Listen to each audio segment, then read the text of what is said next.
Well, this one's got a lot of fallacies in it. So, I mean, King Cultural, don't let this atheist argument mislead you. Let me guess, it's not going to be an atheist argument at all. Here we go. You believe in one God, I assume. There are about 3,000 to choose from. So basically, you deny one less God than I do. You don't believe in 2,999 gods, and I don't believe in just one more, right? Recently, I received... Okay, so that's not an argument because there is no argumentation structure. It is stating a fact that, there's a, certain quantity of gods that we know about socially, as a species, as an individual, whatever. And the fact is, if you are not a deist, if you are not a pantheist, then you have a single God that you believe in. That is one more God than I believe in. This statement is simply to try to get you to understand what it would be like to be an atheist. And kind of what it is like is already what you're doing. You already don't believe in God A, B, C, D, and E. And so the only difference in that and myself is I also don't believe in your God, which is the next God over. You believe in Yahweh, but don't believe in Allah, don't believe in Shiva the Destroyer. Let's just leave it at those three gods, just for now. Well, I don't believe in Allah, Shiva the Destroyer, or Yahweh. So I just go one step further. It is not an argument because it's not saying there is no God. It's not saying that my belief is somehow, or my lack of belief is somehow justified in some way, shape, or form. It is simply a statement about reality. It is simply to get you to understand, to some extent, what it's like to be an atheist. You are, in many respects, an atheist already. It's just you haven't gone all the way. You believe in a God, and to be an atheist, you just have to let that belief go. And then you're not a theist anymore. That's it. Not an argument. So starting with a straw man, suggesting that this is an argument rather than an explanation, rather than just something to say, just a way to you to understand atheists, is getting off on the wrong foot. But you have worse incoming things, so let's get to those, shall we? Received a comment from Imperium F3B, essentially asking, throughout history, thousands of religions have sprung up. What makes them false and Christianity true? I want to thank him for asking this question because it's a great one. Let's split this into a few sections to make it easy to understand. All right. Now, yes, throughout history, as far back as we can trace, there have been people with ideas about various gods over time. Cultures have different ideas. Sometimes it's not, the word God is a later invention of humanity. And before that, it was spirit or the great thing or whatever. There was all sorts of names for it. Native Americans had their spirits and their ideas, their nature with the capital N, and Hindus have this, and everybody has a different idea. And the simplest explanation for that is that humans are pattern-seeking creatures, and we look for patterns even when there aren't actually patterns. We will make up a pattern to say, that looks like, this looks in this way. There are many things that we do that are because of how we have evolved.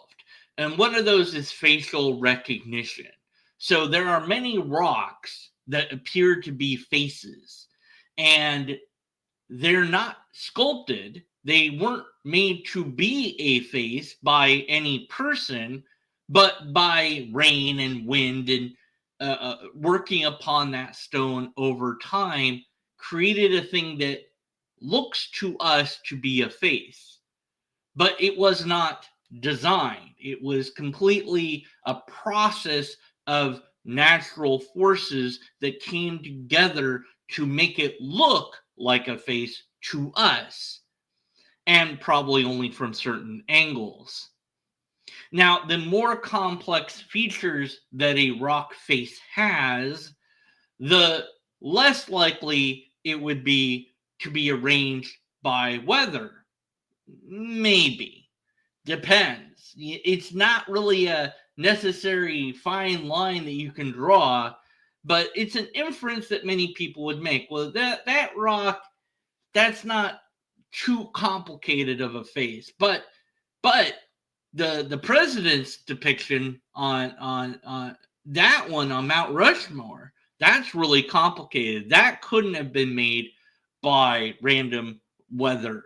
Well, probably not. The likelihood is very small, but it's not completely impossible for something to look similar to George Washington, but maybe not exactly like George Washington. The detail is too good. But when and where do you draw that line, and what methodology are you going to use to determine how to draw that line are all important questions to ask and answer. But he doesn't do any of that. There is a God. Wow, I didn't know you could just say stuff like that. I guess I'll do that too. All right, sure. I mean, if we can just do that now, I mean, I didn't know we could just say stuff and it be true. I thought we had to give evidence and stuff. So I'll just, I'll just counter that with my own fact that I'll make on the screen. Let me just, get it going here. It's taking me a moment. Here we go. All right, now I've got it. Okay, that didn't take too horribly long. I don't know. There you go. There is no God. There you go. Mine's bigger than yours. I win. I guess that solves that. Well, thanks for watching. All right. But no, he's gonna go on from this, and it's gonna be really bad. Just check it out. It's great. With so many atheists or religiously unaffiliated people, let's address the question: is there a God? Well, now before you address that question, I would like you to address a more fundamental question than that. How do you know anything about God? How do you know what God is in the first place? You see, that's the problem that theists, as far as I know, have never really resolved. You can say, well, God is X, Y, and Z. God is all powerful, all knowing, all present. How do you know that? The honest answer would be that's what your holy book says, because that's where you get your ideas of God from. But I would like, if there is an argument that shows that God is X, Y, and Z, I would love for that argument. I don't think it exists, but I'd love to hear it. But you don't know what God is in the first place. You assume what God is. You assert what God is. And then based on those made up attributes of what God is, you then ask the question of if there is or isn't a God. How do you know what God is in the first place? You don't. The answer seems to be yes, and we can observe it with our own eyes. As Ray Comfort puts it, but no one's so foolish to say the painting made itself. Yep. Ray Comfort. I'm not even going to give him a fake clap for that one. Really? Ray Comfort? I mean, if that's the best you could do, I don't care what any individual says, okay? Nor do I care what a group says. What I care is what can be demonstrated, okay? A painter doesn't paint itself. Yeah, but also no, depending on the painting in question. When you were a kid or maybe as an adult, have you ever used one of those machines that spins a paper and you like drop little droplets of color on it and it makes that cool pattern? Is that a painting? I mean, really? Is it?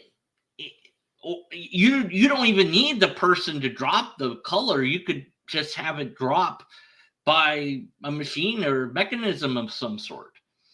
So given the right circumstances, let's say there was a piece of paper floating in water and there was a drain of some sort and the paper was swirling around, and let's say that there was some paint in that water or some dyes of some sort, and that dye got hit on that paper as it went down. Well, could you really tell the difference between a natural painting that was made by forces of water and colorization in that way versus the one that was made because of the machine and somebody dripping some paint upon it, or even the machine itself dripping the paint on it? What is designed at that point? If you give an elephant a paintbrush and the elephant makes some strokes on a piece of paper, some people call that a painting. Is it designed? Well, I don't think so. The elephant doesn't know what it's doing. Now, maybe the trainer is guiding the elephant, in which case the trainer is making the painting and just having the elephant as an extra step. And if you examine again these rocks that have faces, those aren't designed to look like faces. They just happen to look like faces. So what is designed versus what is non-designed? And we'd have to have an example of something that isn't designed in order to make the inference. If there is no non-designed thing, then everything is designed and you can't make comparisons at all. But if there's something that isn't designed in some way, shape, or form, then you can make comparisons. But yeah, we don't always know that a painter has, or a painting has a painter, because, well, what do you mean by painter? Because it could be, depending on the painting, if it's an abstract painting, it could be natural forces at work that resulted in what we might misidentify as a painting. So how would you tell the difference? What's your methodology going to be? Ray Comfort and those like him will offer zero methodology to determine what is designed versus what isn't designed. When I look at a tree, I do not see design. I see a tree. That's it. Doesn't look designed to me, but that doesn't mean it is or isn't designed.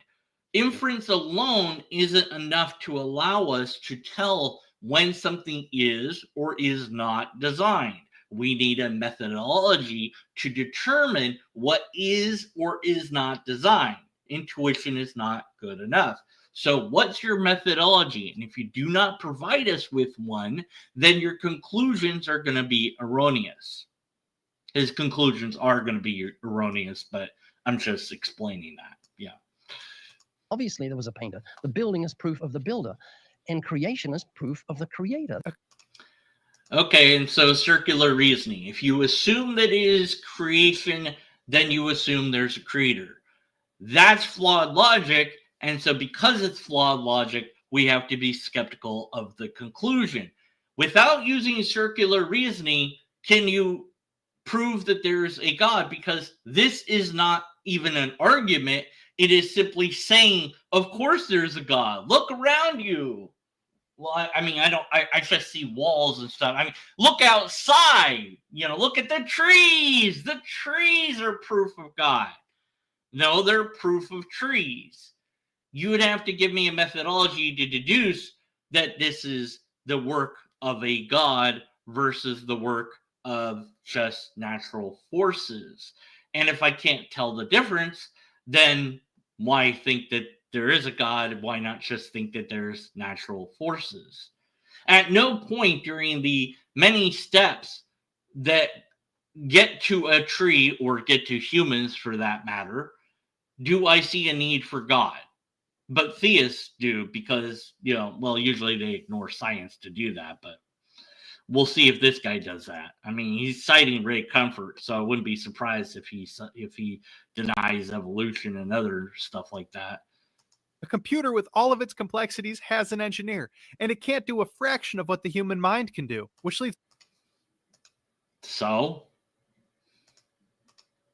me to understand that life has to have an engineer. It seems no, that's a false comparison. And simply because something doesn't have the capabilities of something else doesn't mean that it has to have an engineer. The brain developed over time thanks to biological evolution. That's the real way that it really got as complicated as it did. It didn't start that way. It became that way slowly over time. And no engineer was needed at any point to do any of that. It just did, because that's how things are.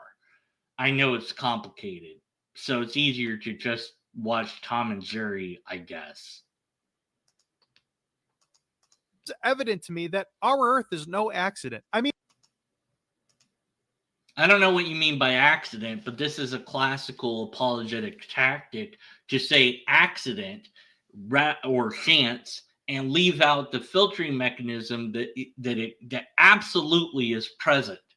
Now, he switched from life to the Earth, switching biology to cosmology, and this again is a typical apologetic tactic when they don't have any actual evidence for anything, which is pretty obviously he doesn't.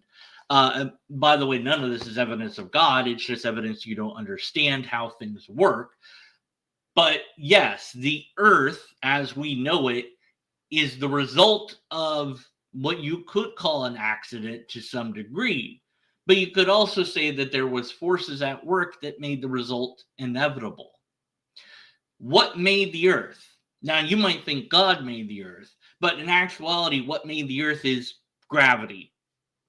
But what was there to make the Earth? Well, the dust left over from when the sun formed. Well, what made the sun form? Part of what made the rest of everything form, the expansion of the universe itself. And what made that? Well, we don't know. We just did. We don't know. Oh no, that must be where God steps in. Yeah, okay. But the expansionary effect of the universe caused all sorts of elements to come about. Those elements slowly came together and made stars. Then those stars exploded and more elements were made. And then those elements came together again, made even more stars, and those ones exploded. And then one of those was our star, and the leftover dust from it made various planets and gas planets that we know as our solar system. That's how it came about. Accident? I guess you can call it that, but there's a filtering mechanism at play. And the filtering mechanism is that the planets that aren't this planet, not those other planets either, but those planets didn't get to be what we were because they didn't have the right conditions. They didn't get enough water. They didn't get enough elements on there. They were too far away from the sun. So they missed out on the opportunity. And ours, of course, is not the only galaxy or only solar system there is. There's tons of solar systems, tons of galaxies, tons of other planets. And those planets either will form or they'll start to form and kind of break apart and not form into a planet. And one way to view that is death, although a planet's not alive, but it's a filtering mechanism. Either it worked or didn't work. If it didn't work, it doesn't get to be a planet. So I'm going to call it dead.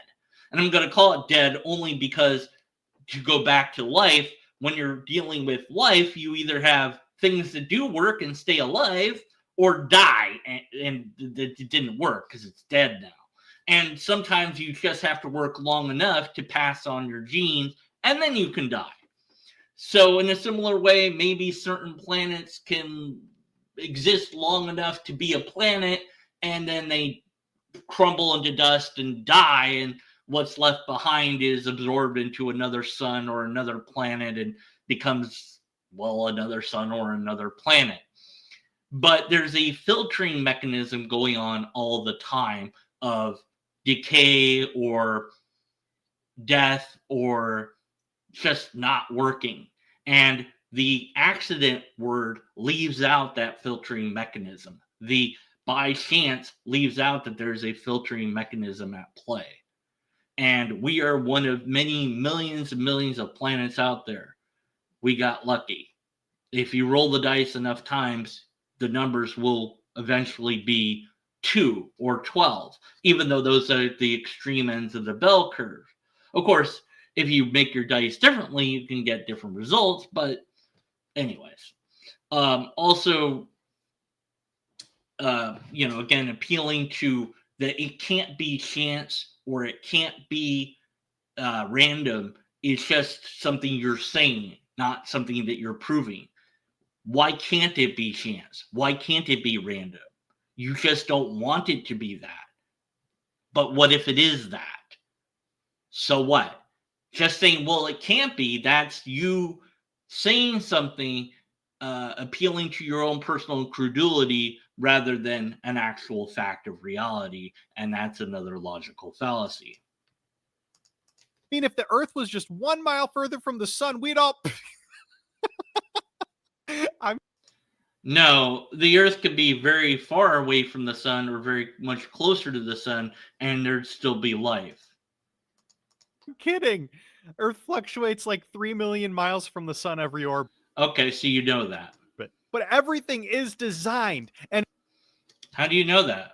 Its complexity points to a creator rather prove it than random chance, which leads me to part.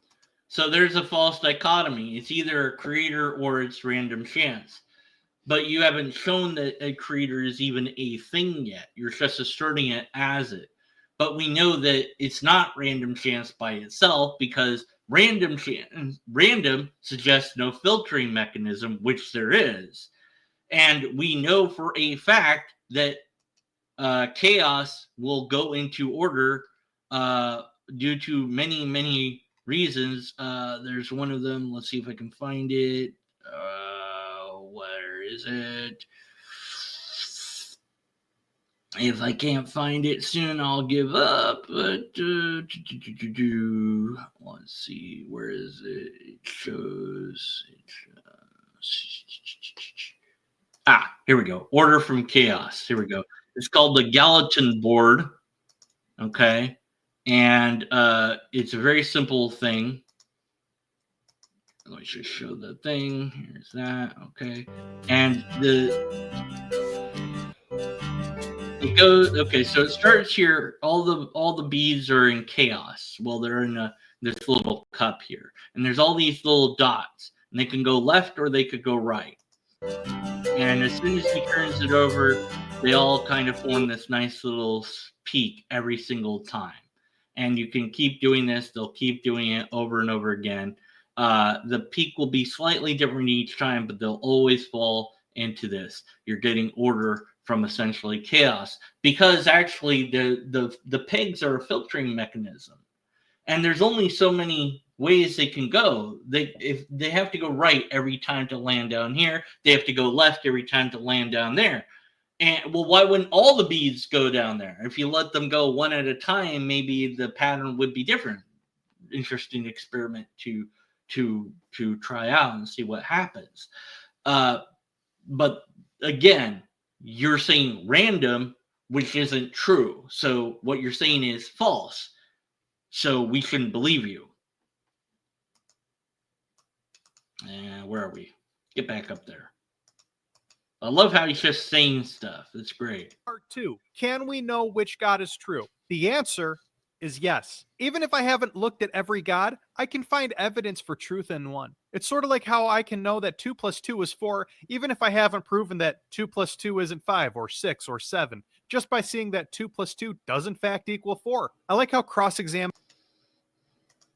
Not going to go into any depth there. Just going to say that 2 + 2 is 4 without explaining why or the methodology that you used. Okay, whatever. Who cares? .com says that you can have 4 suspects. Oh, crossexamine.org. Wow, just pulling up all the great hits now. Up and point to the one who committed the crime. Now, if the officer said, That's assuming that there was a crime, But there's 3 other suspects. How can you possibly know it's not one of them? because you have evidence in the methodology. You'd look at him like he was crazy because you can know the truth, even with a plurality of choices. This is why I don't feel the need to look into verifying every religion when I've already found my answer. And if You haven't found, well, you have found your answer, but that you haven't looked at other places shows your lack of interest rather than, I mean, you found what fits for you. It's your methodology sucks. the answer you find has claims of exclusivity, such That doesn't make it true. as I am the way, the truth, and the life, no one comes to the Father except through me, Anyone can make exclusive claims. That doesn't make it true. and you find that option to be true, you don't need to look much further. But how would you know that option is true? Anyone could claim that. How do you know that the non-exclusive religion is not true and that yours is? You haven't given us any methodology here. You've said, hey, if you find that this thing is correct and this thing happens to be in my religion, then my religion must be the right one. That means that the lobsterist is again vindicated as the one true religion of the world. It's even been read by an awesome voice called Captive Desk, who's more than just a voice. He's also a human being, but he's also 1% Bigfoot. I'm pretty sure maybe he's 50% Bigfoot. I don't know. He is Bigfoot, though. That's for sure. Can't prove wrong. Also, I'm lobster. So I'm a lobster. He's a Bigfoot. End of story there. We can just say stuff. That's how things work now, by the way, because he's just saying stuff and expecting us to believe it. You know, no logic, no methodology. Just say it. You know, why not? Sure. So we can know what truth is, but how can we know the truth about God? Are you finally going to give us a methodology here? We know that every religion makes claims about the truth, but not all historical claims are equally believable or verifiable.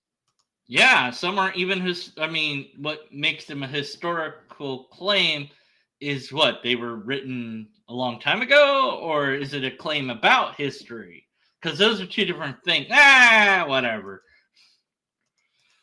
I'll say that the events about Jesus' death and resurrection detailed in the Gospels appear to be honest. The first they appear to be honest. Well, that's good enough. I mean, they appear to be honest. Yeah. I mean, they just appear to be honest. Whatever. That's good enough. Sure, that appears to be honest. Wow. That's your methodology? It just appears to be honest?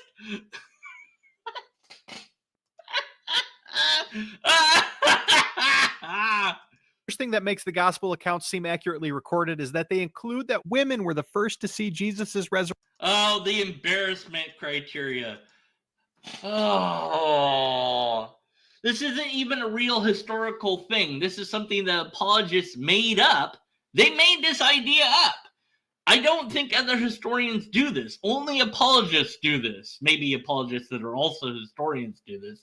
But I don't think it's an actual historical thing to say, well, we know it's true because nobody would make up this thing. Sure they would. There's many reasons why they would.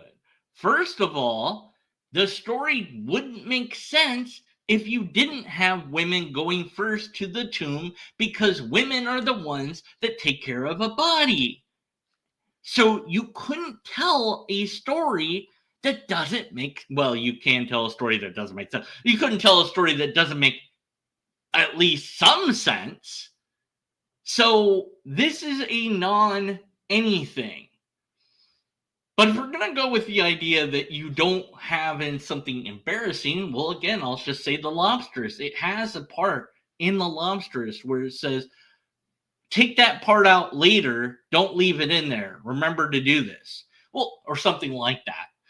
Well, why would anyone write down something so embarrassing? Well, clearly it was meant to be edited out, but they left it in there because they wanted it to contain what was said at the time. And that must mean it's true, right? Or a writer who wants to write a good story is going to say, hey, what would people not expect? They wouldn't expect women to say something, and because who cares about women? So I'm going to make up the story that women did this. So none of this proves anything at all, because a smart writer will know what the what the zeitgeist of that day is. So I don't know. A lot of people dislike Trump. Some people like Trump, but using that as an example, don't get political on me. Oh my goodness. But let's just say that Trump says, hey, look, I was wrong for the past. I've been wrong this whole time, actually. I just realized it today. And he's giving the speech. He's like, I'm wrong and I'm stepping down and you guys can vote in somebody else. It's not me, though. I'm sorry. I just, and I'm writing that's what happened in the past, right? Let's say I'm in the future and I write that down. And Trump would never admit to being wrong, so therefore I must have written down the truth. But that event never happened. But see, I'm using the idea that, well, I'm writing something that's so embarrassing to admit that it can't possibly be false to make something true that isn't true. So this is not a criteria at all, not even a little bit. Anyways, back to the video. All right, here we go. Let's see what else you got here. Resurrection.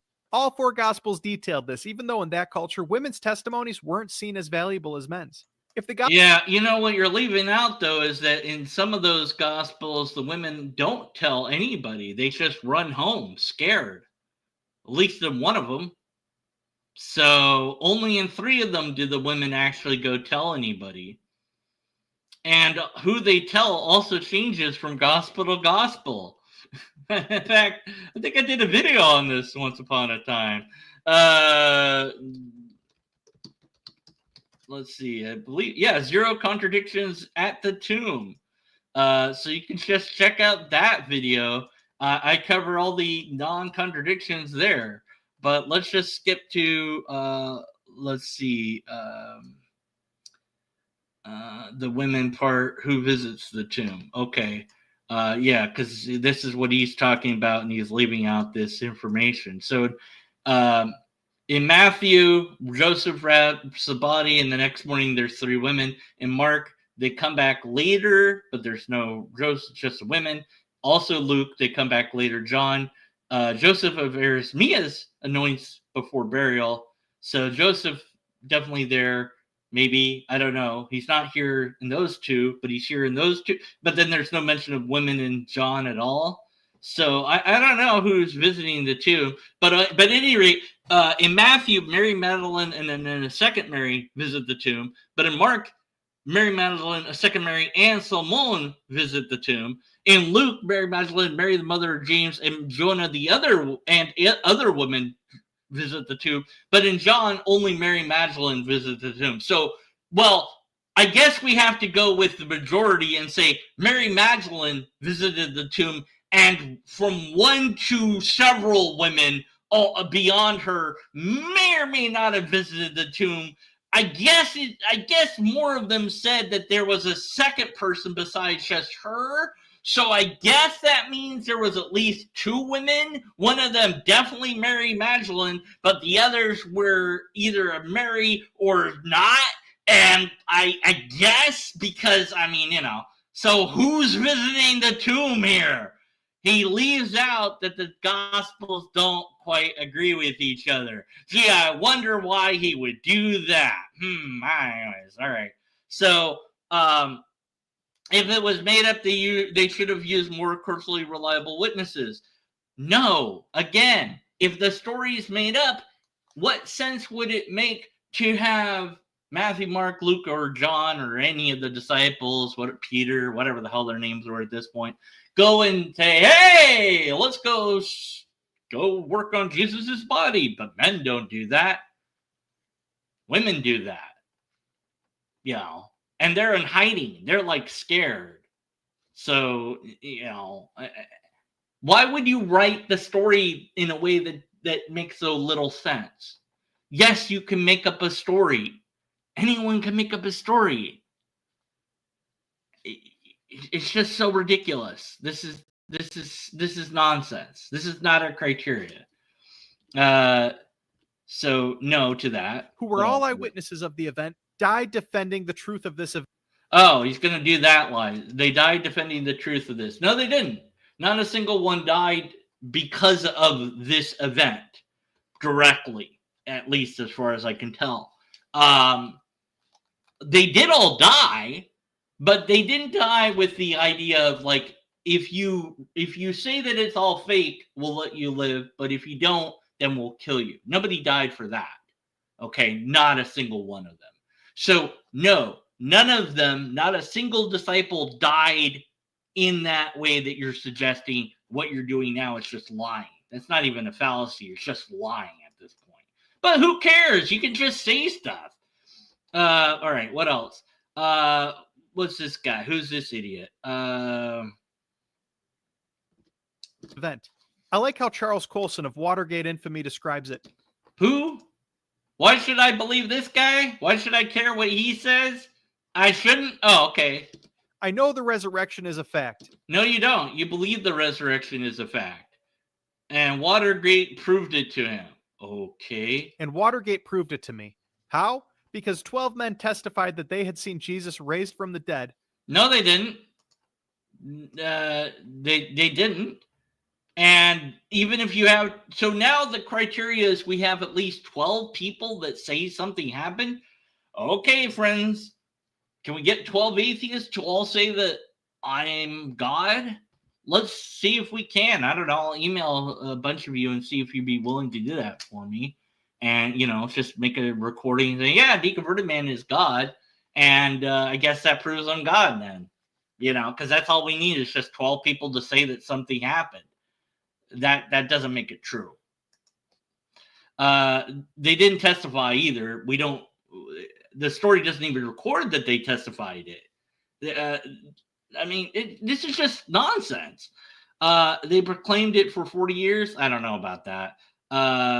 Everyone was beaten. No, nobody was beaten. Tortured? Nope. Stoned? No, that doesn't. No. And put in prison? Yes, that one. And they wouldn't endure that if it weren't true. Sure, they would have. There's a lot. Yeah, this idea as well is completely and utterly false. That you wouldn't keep the lie up under certain conditions. That's false, because you have nothing to lose. You're heavily invested in the lie. And this is assuming that we're talking about the disciples who didn't write down the latest version of the Bible that we have. I mean, the earliest version of the latest version for them. The earliest version of us, that version is not, we don't know who wrote that, but it wasn't the disciples. And we don't know if any of the disciples wrote down anything or were even capable of writing down anything. And what they said to somebody that eventually wrote it down, who knows? That's a chain gang of telephone there, buddy. So no, this isn't anything at all. This is a story saying that stuff happened, and people can make up stuff in the story. They can even make up that there were disciples in the first place. This doesn't prove that your God is the real God. It just proves you don't know anything about anything at all. And I don't care what this guy says. What else you got? Yeah, I understand how people will defend and even die for a lie that they believe. What doesn't make sense is dying for a lie that you invented that didn't gain you any wealth or power. But it did gain them tremendous prestige and fame. Wealth and power, maybe, but definitely prestige. That's enough for many people. But again, once you start telling the lie, why would you ever say it's a lie? Do you think that Kent Hovind, for example, would ever confess to his many, many lies, no matter what we did to him? Do you think that would really affect him? No, of course not. He's going to stick in his heels and just say it's true to the bitter end. This idea that people wouldn't die for something they know is a lie is false. And has never been proven to be true either. Not that we should, because that would be, like ethically incorrect. But no, it's simply not true. People will and do die for things they know are lies, and they'd be willing to do it because of the sunk cost phenomenon. And because why would you tell? If you tell, well, then everybody knows you're a liar, and you're still going to get killed anyways. So I'm not going to give you what you want. You want me to say this thing. I'm not going to give that to you. You can only kill me once, but you can't kill this idea that I said is true. More so, you killing me will make other people believe this idea that I have. So why wouldn't I stand by it? Because it makes you lose in the end and my idea win in the end. If that idea is more important than my life, then yeah, I'll die for it, even if it's a lie. And I know it's a lie because, well, I want the idea to survive. Why? Why not? I mean, what do I have to lose at this point? I'm going to die either way. You're definitely going to kill me. There's no way out of that. Oh, if you confess, we'll let you go. No, you won't. No, of course you won't. Why would you? Oh, yeah, it's all a lie. Okay, kill him anyways. And let's say that we did have somebody confess and get killed. What would happen to them historically speaking? Do you think the Christians would keep that person in their history, or do you think that they'd erase them out of there? I think that they'd erase them out of there. And while some people think that the resurrection is a conspiracy, Matthew details a cover-up by the resurrection didn't happen at all, period. It's not a conspiracy. It's a non-thing. It wasn't real. It's a story. None of it happened. priests and Roman soldiers where they agree to suppress what actually happened. But hey, that's just a theory. A conspiracy theory. Wait, wrong show. Another reason why I believe that the God of the Bible is true is fulfilled prophecies about... Oh, here we go with the fulfilled prophecies. Now, of course, these are not fulfilled at all, and they're not prophecies at all either. So this is just more stuff about Jesus. These weren't vague fortune cookie horoscope predictions. These were actually, some of them are specific details like lineage and birthplace. All that could be contrived after the fact because there's nothing to show that he was born anywhere. They just said he was born here. There's no evidence that he was. And these prophecies came hundreds of years before Jesus was born. No, they didn't. Well, yes, the things were written down, but those aren't prophecies according to the Jewish people. Many of them. Over 300 prophecies that only Jesus has uniquely fulfilled. And now you may Where do you get that list from? Where did you get that list from? Where do you get that list from? Where's that list? Where did that list come from? No citation for that list? How am I supposed to verify that list? It doesn't matter. Just believe what I say. Whatever. Here, wait. Can I try to like align myself like this guy? Like wait, no, he's looking this way. All right. Now I'm this guy. Blah blah blah blah blah. Stuff. I should say something. Wait, no, I don't want to be that guy. I'm gonna be this guy. Okay. Hey, no, you're wrong about everything. I can't put. Let me see if I can put myself. Yeah. This is kind of. Yeah, that's better. Oh yeah. Well, you're a small head. Nom nom nom nom. And eat his head. Okay, none of that made sense. Back to the video. Asking, what's the probability of one person fulfilling all the prophecies of the Messiah? It doesn't matter because not only are they not prophecies according to the Jews, but Jesus didn't fulfill any of them because what they did is say, hey, we think that's a prophecy. Let's just say that Jesus did that. Jesus did that thing. Bing! Ta-da! Dumb. Scientist once calculated that the chance of only... I don't care. Doesn't matter. We're going to talk about Mary. Alma, translated as virgin, is actually supposed to be translated as young maiden, making the prophecy null and void. But I just think that makes this even cooler that she was a young maiden with no possibility of being pregnant because she was a virgin. What? It doesn't contradict, it actually upholds, in my opinion. And one thing that's Wow. So the mistranslation you think confirms it? Because, you know, young maidens never have sex ever, and they're always a virgin. Really? Hey, Mary, why are you pregnant? I don't know. I mean, in this culture, if I admit that I am pregnant because somebody had sex with me, I will get stoned to death. That's not good. I don't want to be stoned to death. I didn't have sex with anybody. Really? Yeah. I mean, look how young I am. Didn't somebody rape you? No, I would have called out for help. I would have screamed at the top of my lungs. No man has touched me, I swear. Okay, seems legit. seems interesting to me that none of the old pagan religions have is perseverance or endurance. What I mean is, if a god was once active in people's lives, accepting sacrifices, doing miracles, but then just stopped, it'd be kind of odd.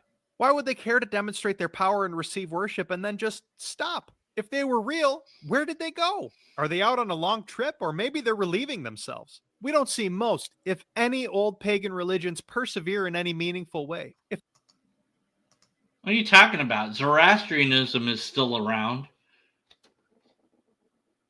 Hinduism is older than Christianity. How long something preserves doesn't make it true. Wow, this guy has zero methodology.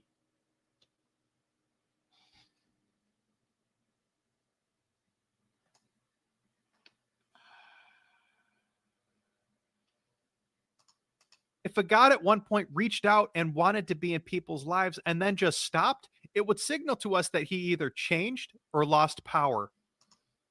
Oh yeah, your God, if it was real and doesn't change, I would love this guy to answer this question. I don't even put it as a comment. I don't think he will answer it ever. He probably won't even listen to this video. God doesn't change. Okay, right? You said that, not me. So there's a thing that happens in the Old Testament where they test Yahweh versus Baal, and they have two different sacrificial altars. And the Baal people pray to Baal, light theirs on fire, nothing happens. The Yahweh people go, light it on fire, Yahweh. Boom, on fire. Immediately, instantly, only one prayer, and it's done.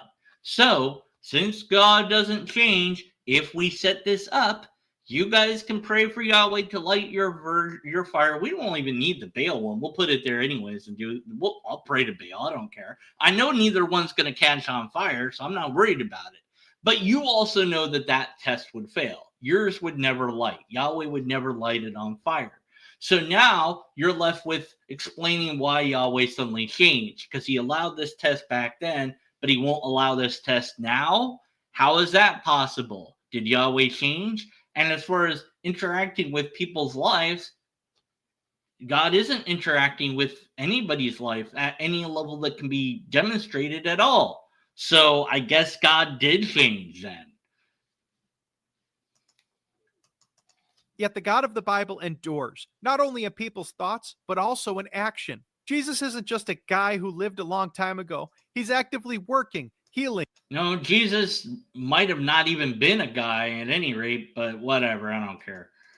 Changing lives and causing people to walk in him. No, people's lives are changed because they decide to change them. They get around a new group of people, and that group influences their behavior. It has nothing to do with Jesus and everything with group dynamics. His ways. Before we continue on, I'd like to remind anyone that's enjoying this video to please like. Didn't he say at some point that there was an atheist argument that was supposed to mislead us?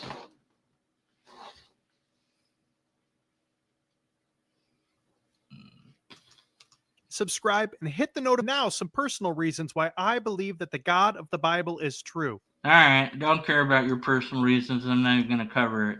All right, that's it. We don't have any valid argument here. We don't even have an argument at all. There isn't even an argument made, because an argument within logic would be two premises and a conclusion. Could be more than two premises, but you have to have at least two premises and a conclusion to have an argument. He didn't offer that at all, so we don't even have an argument. What we have is a bunch of statements that he said, many of which contain logical fallacies, circular reasoning, sometimes he just lies about stuff, but most appeal to personal credulity, appeals to ignorance, and just outright making up stuff, just saying things without proving it, giving us no actual anything to examine. And also, the video is misleading because at no point was there a misleading atheist argument, because the thing that was presented wasn't even an atheist argument, and he never demonstrated why that one would be misleading anyways. So he didn't prove anything. He said the way to prove God is look around you, look at the trees. There you go. It's a creation. It proves a creator. How do I know it's that? Because the Bible says so. The end. There you go. That's all he did. We don't have an argument. We don't have any evidence. We don't have any data. We have no facts. We have no methodology. We have no tests, no anything here. And so it's not even a case that we should be skeptical of his conclusion. We have to discard it. We don't even get to be, I like being skeptical of a conclusion. In this case, I say your conclusion, bye. It's not, no, it's nothing. It's a nothing. It's a zero nothing ball. Just saying stuff doesn't make stuff true, and you didn't prove anything at any point at all. Anyways, that's all we got. And until we have a valid and sound argument, empirical evidence, or repeatable test, we should be skeptical of the conclusions. But when you have no argument at all, then you have to discard it. And just to cover my bases, if you're wondering, what's your argument? Okay, sure. Premise one, there's no empirical evidence or repeatable test or valid and sound argument. Premise two, if there is none of those things, then we should be skeptical. There isn't any of those things. Conclusion, therefore we should be skeptical. There you go. All right. All right. That wasn't that hard. All right. Until next time, be skeptical. And after next time, keep being skeptical, because my word, people just make shit up all the time, like that guy did. And that is just amazing. Amazing. All right. See you next time. Don't forget to like, comment, subscribe. You know what? Like is nice, whatever. But I see you guys in chat. I see you in chat. I see you. You see me. Listen. After this is done, just wait a moment, and then hit refresh, and then put a comment down on the video, down there. Put a comment there, and then I know that you like me. Do that, please. I'm being serious. You're not gonna do it, and it's gonna drive me crazy. Why didn't they comment? I don't know why they didn't comment. I told them to comment. They didn't do it. I hit the button. I'm going to hit the button when I want to hit the button. You don't tell me what to do. I tell me what to do. Who am I talking to anymore? I don't know. Have I lost my mind? Probably.